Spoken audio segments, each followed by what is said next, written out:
안녕하세요. 현희쌤입니다. 네, 현희쌤과 함께하는 거꾸로 수업 지금부터 시작하겠습니다. 네, 지난 시간에 배운 내용 확인과 함께 오늘 배울 내용을 간략하게 소개해 보도록 하겠습니다. 네, 먼저 우리는 열심히 미분이 무엇인지부터 배웠고요. 이제 적분을 배우고 있는 중입니다. 네, 적분은 부정적분과 정적분으로 나뉘는데 그중에서 부정적분을 먼저 배웠어요. 네, 부정적분이 무엇이라고 배웠습니까? 네, 맞아요. 미분의 역연산이라고 배웠습니다. 네, 미분에서 우리가 주어진 한수가 나올 때 미분하기 전 한수는 누구인지를 찾는 방법이 바로 부정적분입니다. 그런데 원래 거가 하나로 결정되지가 않고 상수 정도는 차이가 나서 적분은 적분인데 정해지지가 않으니 네, 부정적분이다 라고 이름을 붙인다라고 했어요. 네, 그럼 오늘부터 우리는요, 정적분을 배울 거예요. 지금 용어를 봐서는 정해진 적분이다라고 해서 정적분이라는 이름을 붙인 것 같아요. 그쵸? 네.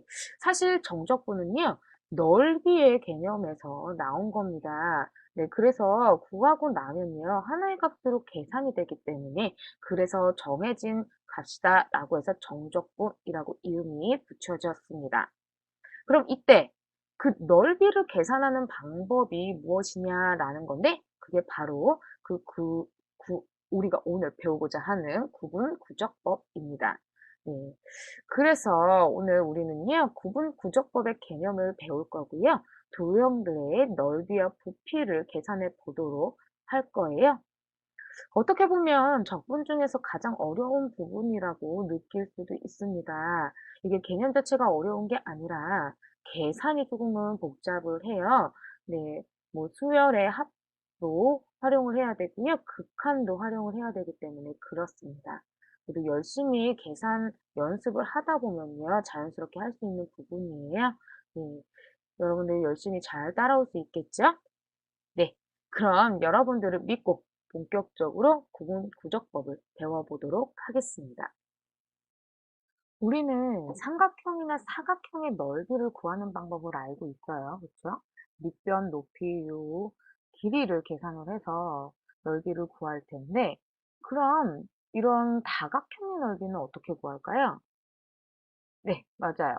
그러면 삼각형이나 사각형으로 이렇게 나눈 다음에 요 각각을 다 더하면 네, 그렇게 구하면 되겠죠. 그러면 이런 다각형이 아닌 곡선이 들어간 도형들의 넓이는 어떻게 구할까요? 네, 교과서 154페이지 생각열기에 있는 그림을 한번 봅시다. 지금 보면 여기 하트 모양의 그런 곡선이 들어가 있는 도형의 넓이를 구하고자 하는 건데요. 지금 모는 종이 위에다가 하트를 올려놓았습니다. 네, 그럼 하트 안쪽에 있는 정사각형들의 넓이를 계산해 보면 얼추 이 하트 모양의 이제 넓이와 이제 이렇게 넓이가 이제 비슷해질 거라는 생각은 조금 드실 거예요. 지금 보면은 요거 이렇게 세 가지를 놨습니다. 그러면 윗 그림 중에서요. 색칠한 정사각형의 넓이의 합이 하트 모양의 넓이에 가장 가까운 것은 어느 것일까요? 한번 생각해 봅시다. 네, 맞아요. 지금 세 번째, 맨 오른쪽에 있는 거가 지금 보면 요 여백, 그쵸? 하얀 부분이 점점 줄어드는 것을 보면서 아, 거의 하트 모양의 넓이와 비슷해질 거라는 그러한 생각을 하실 수가 있겠습니다. 그럼 이 일을 바탕으로 한번 생각을 해봅시다. 이렇게 하트 모양의 도형과 같이요. 이런 곡선으로 둘러싸인 도형의 넓이를 더 정확하게 구하려면 어떻게 해야 할까요? 즉, 이 모는 종의 크기를 모는 종이가 아니라 모눈의 크기를 어떻게 해야 될 것 같나요? 그렇죠. 네, 모눈의 크기를 더 작게, 이것보다도 더 작게 하면은 요 여백이 훨씬 더 적어지기 때문에 더 가까워지지 않겠습니까? 네, 즉, 이 모는 자르는 요 개수를요, 무한히 많이 늘리면, 네, 거의 원래 도형과 거의 넓이가 같아질 것이다 라고 하는 요 생각을 좀 하실 수가 있을 거예요. 이렇게 자르는 개수를 무수히 많이 늘린다. 네, 요 개념에서 바로 요 극한이 등장을 합니다. 그리고 이 생각이 바로 구분구조법을 이용하게 되는 핵심적인 그런 개념이에요. 네, 그럼 즉 구분구조법이란 무엇인가? 네, 보겠습니다. 네, 구분구조법이란 어떤 도형의 넓이 또는 부피를 구할 때 주어진 도형을 잘게 나누어 간단한 도형, 네, 여기서 간단한이라고 하는 건요, 우리가 구할 수 있는 도형을 얘기를 하는 거예요. 넓이를 구할 수 있는 도형. 그래서 간단한 도형의 넓이 또는 부피의 합의 극한값으로 구하는 방법이다 라고 하는 겁니다. 네, 그럼 이제 실제 예를 통해서요, 넓이를 계산해 봄으로써 구분구조법이 어떤 의미인지 좀 더 가까이 다가가 보도록 하겠습니다. 네, 교과서 페이지 155페이지입니다. 문제 읽어보죠. 곡선 y는 x제곱과 x축 및 직선 x는 1로 둘러싸인 도형의 넓이 s를 구분구조법을 이용하여 구하여라 라고 했습니다. 일단 그래프를 봅시다. 네, x는 y는 x제곱 유명한 그래프죠? 지금 곡선이라고 했으니까 곡선 요 부분이고요. 지금 x축은 요 가로선, 네, 그리고 x는 1은 요 세로선을 얘기하는 겁니다. 그래서 여기 둘러싸였으니까요. 요 부분의 넓이를 지금 얘기를 하고 있는 중이에요. 그럼 과연 이 넓이를 어떻게 구할 것인가 라는 건데, 구분구조법 활용하라고 했습니다. 그러면 우리가 구할 수 있는 도형의 모양으로 쪼갠 다음에 그 넓이를 다 더해라 라고 하는 거예요. 네, 일반적으로 우리가 지금 요 밑변이 될 부분이 평평하기 때문에요. 직사각형으로 쪼개는 것이 조금 더 편합니다. 네, 그런데 이제 요 밑변을 쪼개 나갈 거예요. 그래서 이렇게 직사각형을 세워서 요 직사각형의 넓이를 구할 겁니다. 이렇게요. 네. 그런데 요 밑변의 요 간격도요, 죄다 다르게 자르게 되면요, 계산할 때 굉장히 복잡해져요. 그렇기 때문에 요 자르는 것도요, 여기를 똑같은 길이로서 자를 거예요. 네. 그러면 몇 등분할 것이냐라는 건데, 네. 우리가 n등분을 하겠습니다. 왜냐면 어차피 우리가 이제 요거를 n등분 한 다음에요. 요 쪼개는 걸 점점 많이 쪼개면 쪼갤수록 우리가 원래 그림의 넓이보다 가까울 것이다 라고 하는 게 이 구분구조법의 지금 아이디어잖아요. 그러니까 일단 n개로 해놓고 나서 요거에 개수를 더 늘려갈 거야 라고 하는 방향으로 갈 거거든요. 네, 그래서 그렇게 쪼갰을 때 모양이 어떻게 될 거냐면 이렇게 되겠습니다. 물론 여러분들 선생님 아까 구분구조법 설명하실 때는요, 요 안쪽으로 직사각형 안쪽으로 이제 도형들의 모양을 나타내지 않았습니까? 라고 하셨는데요. 네, 맞아요. 만약에 이렇게 하게 되면은 이제 우리가 점점 쪼개면 쪼갤수록 요 부족한 부분이 점점 줄어들 거고요. 이 바깥쪽으로 그리게 되면 요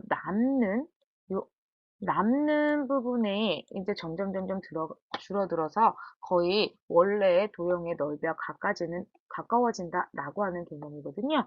그래서 밖으로 자르던 안으로 자르던 사실은 똑같은 얘기예요. 그래서 여기에서는 밖으로 잘라서 하는 방법을 보여드릴 거고요. 여러분들이 이제 교실에 와서 활동지를 통해서는요, 이 안쪽으로 잘라서 계산하는 방법을 연습을 해볼 겁니다. 네, 여기까지 되겠죠? 네, 그러면 이제 우리는요, 뭐를 할 거냐면, 이 직사각형들의 넓이를 계산을 할 거예요. 지금 요 밑변을 봤을 때 요 총 1이라고 하는 길이를 지금 n개로 나눴기 때문에요. 요 직사각형의 요 밑변의 길이는 우리가 n분의 1임을 알 수가 있습니다. 그래서 직사각형의 밑변의 길이는 n분의 1이다 라고 하는 사실 하나 정리를 할 거고요. 이제 우리는 요 각각의 높이를 구해야 될 거예요. 지금 높이들은 다 보면 길이들이 다 달라요. 그쵸? 근데 생각을 해보니, 아하, 지금, n분의 1이라고 하는 요 x값에 대한 요 함수값임을 여러분들이 확인을 할 수가 있어요. 또한 요 두 번째 직사각형도 n분의 2라고 하는 요 x값에 대한 요 함수값임을 확인할 수가 있겠죠.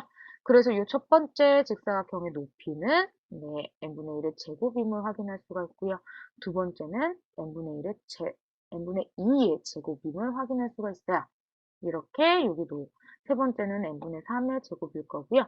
네, 마지막 거는 여러분들이 보시면 그냥 1이기 때문에 1이라고 쓰면 되겠다라고 하겠지만요.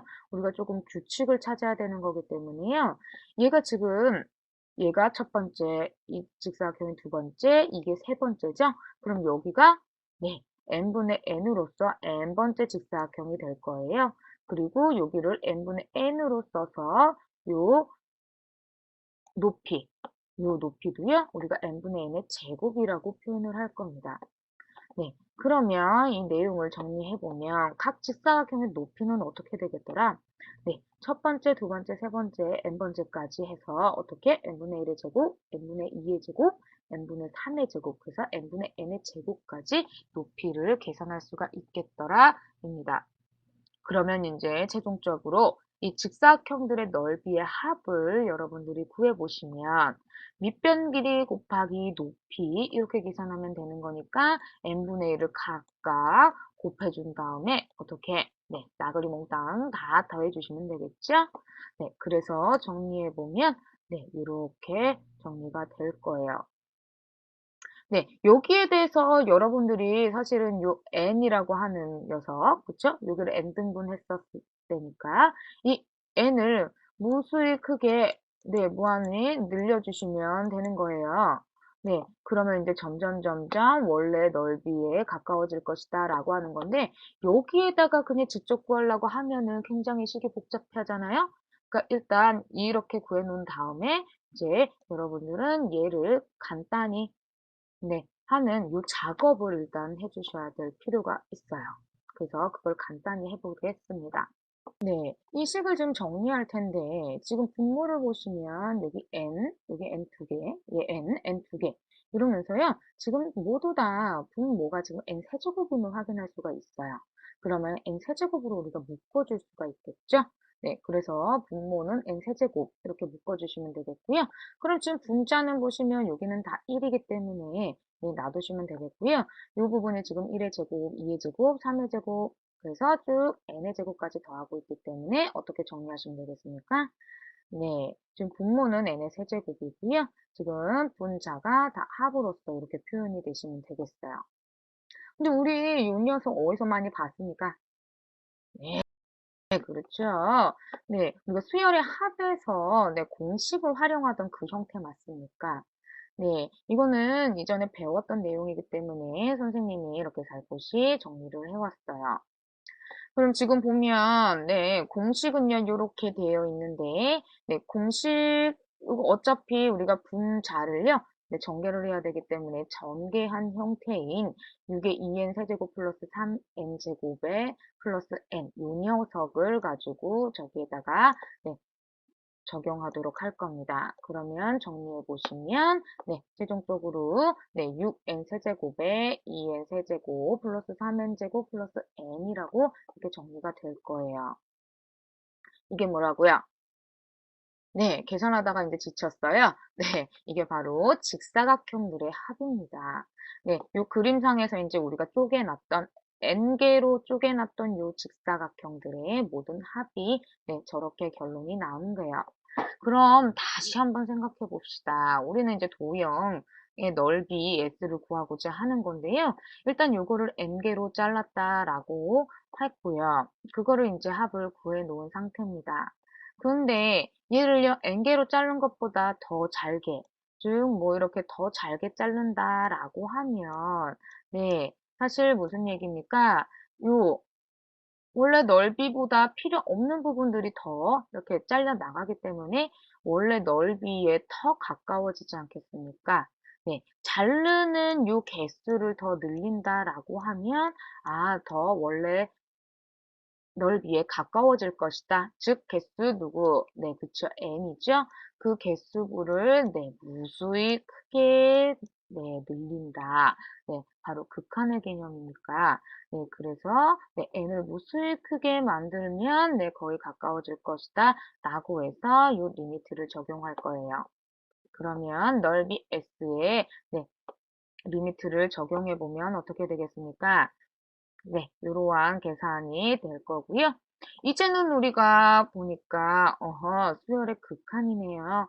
네, 이렇게 분수꼴로 되어 있는 수열의 극한에선 계산 어떻게 했었죠? 그래요.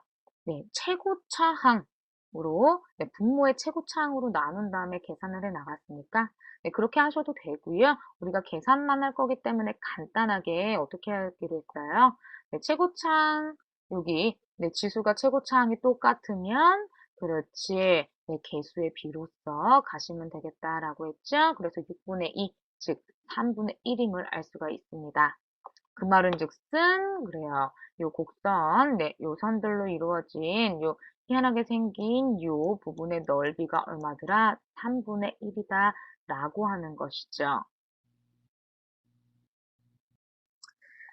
이번에는 구분구적법을 활용해서 유체 도형의 부피를 구해보도록 할 건데요.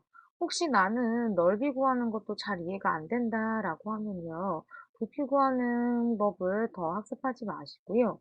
넓이를 구하는 방법을 다시 한번 복습하시는 게 좋을 것 같아요. 네, 그래야 정적분의 정의를 이해를 할 수가 있거든요. 네, 그래서 부피는 넓이가 이해가 된 후에 나중에 학습하시는 게 좋을 것 같습니다. 그럼 이제는 넓이 구하는 방법이 충분히 이해가 됐다라고 생각을 하고 그러고 진행을 해보도록 하겠습니다. 네, 교과서 156페이지 예제 1번 문제입니다. 네, 밑면의 반지름의 길이가 r이고 높이가 h인 원뿔의 부피를 구분구적법을 이용하여 구하여라 라는 문제입니다. 우리가 부피를 구하는 경우에는 어떻게 부피를 쪼갤 것인가 라고 하는 게 문제인데요. 무를 썰 때, 무 있죠? 그걸 썰 때를 한번 상상을 해봅시다. 그러면 옆으로 뉘어놓고요. 같은 간격으로 이렇게 평행하게 뚝뚝 잘라내지 않습니까? 그러면 각각의 원기둥 모양으로 나오는 게 상상이 되시나요? 네, 그럼 그거의 부피를 다 구해서 네, 더하면 네, 무의 부피가 나올 텐데요. 그럼 원뿔을 이렇게 옆으로 자른다라고 생각을 해보면 지금 왼쪽 그림처럼 네, 자른 한 칸 안으로 이렇게 내접하게끔 원기둥을 만들 수가 있습니다. 그러면 그 원기둥들의 부피를 각각 구한 후에 합해서 네, 극한을 구하게 되면 원뿔의 부피를 구할 수가 있겠죠? 그래서 기본적인 아이디어는 이렇습니다. 그럼 여기서 잠깐 네, 원기둥의 부피 구하는 공식 기억나십니까? 아, 네, 맞아요. 네, 높이 곱하기 반지름의 제곱 곱하기 파이 이렇게 구하는 거죠. 그럼 이제 우리는요, 원기둥의 높이와 반지름을 구해봐야 될 것 같네요. 그럼 일단 원기둥의 높이는요, 우리가 높이는 요 h, 네, 이거를 우리가 잘랐고요. n등분을 하지 않았습니까? 그러면 높이는 네, n분의 h임을 확인을 할 수가 있겠죠. 네, 그러면 이제 각각의 원기둥의 반지름을 구할 볼 텐데요. 지금 원기둥의 반지름은 지금 요 길이, 그쵸?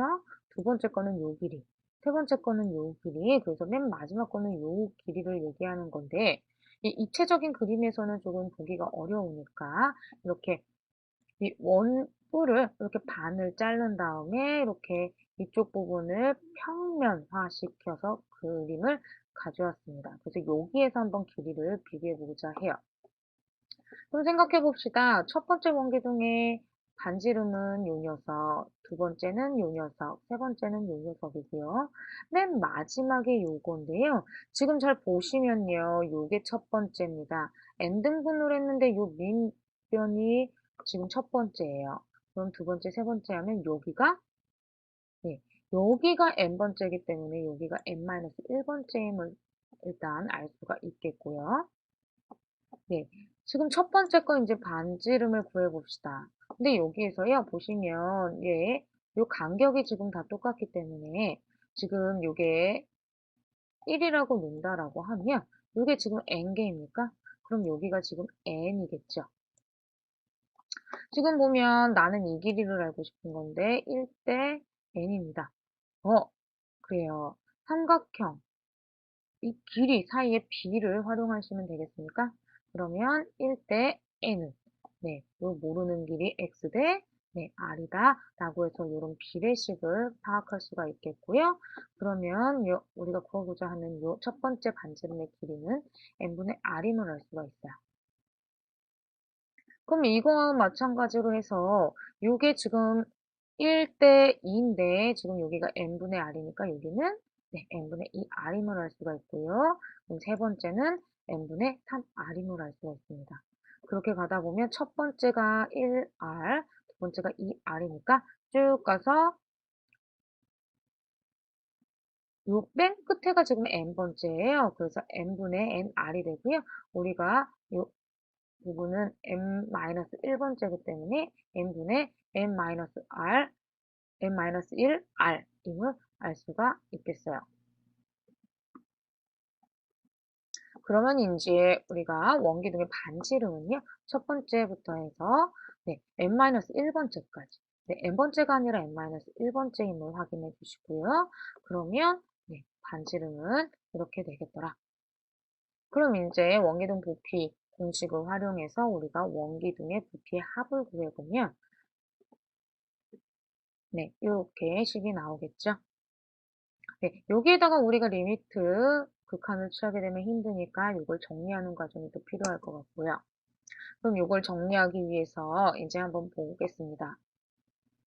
지금 분모는 n의 n제곱, n의 n제곱이니까 얘도 마찬가지로 분모가 n의 세제곱 형태가 나올 거고요. 그리고 분자는요. 지금 보면 H가 공통적이기 때문에 H를 묶을 수 있고요. 그리고 파이도 공통적이기 때문에 파이도 묶을 수가 있고요. 거기다가 지금 아래 제곱도 공통적으로 다 들어가 있어요. 그렇죠? 그래서 아래 제곱까지도 묶을 수 있습니다. 그럼 지금 달라지는 부분은 뭐냐면요. 여기는 지금 잘 안 보이지만 여기 보면 2의 제곱, 그렇죠?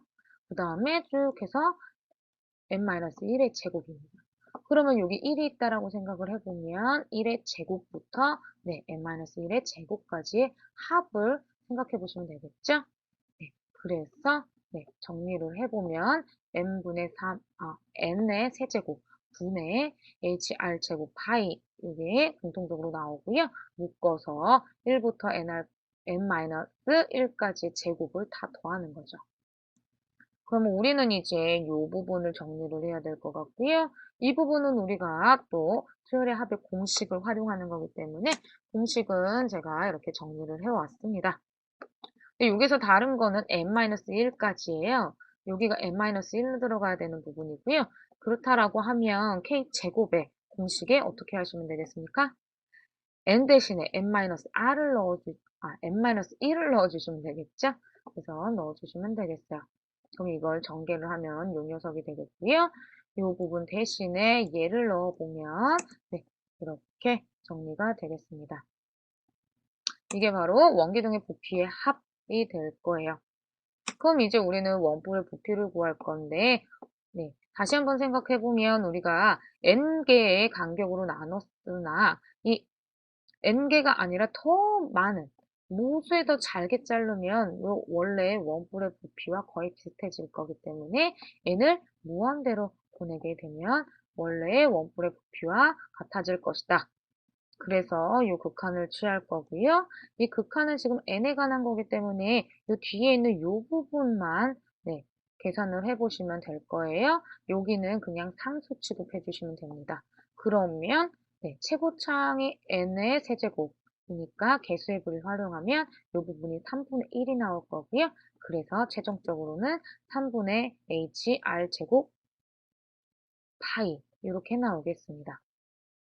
사실 우리 얘거는요, 중학교 때 원뿔의 부피 공식에서 이미 배웠던 내용이에요. 그때는 우리가 직관적으로 생각해서 세 개로, 그러니까 원래 원 기둥의 부피에서 3배 정도의 차이가 나니까 3으로 나누겠다라고 해서 이렇게 암암리에 공식을 외웠었는데요. 이제는 우리가 원뿔의 부피를 정확하게 유도를 해냈습니다. 그러니까 이제는 더 확실하게 믿고 활용을 해 보시면 될 거예요. 여기까지 우리가 네, 구분구조법을 이용해서요, 도형의 넓이와 부피를 구하는 방법을 학습했습니다. 이제는 우리가 눈으로 보는 것이 아니고, 네, 여러분들이 직접 계산을 해보면서 구분구조법을 익혀나가야 되겠지요? 네, 그럼 우리 교실에서 만납시다.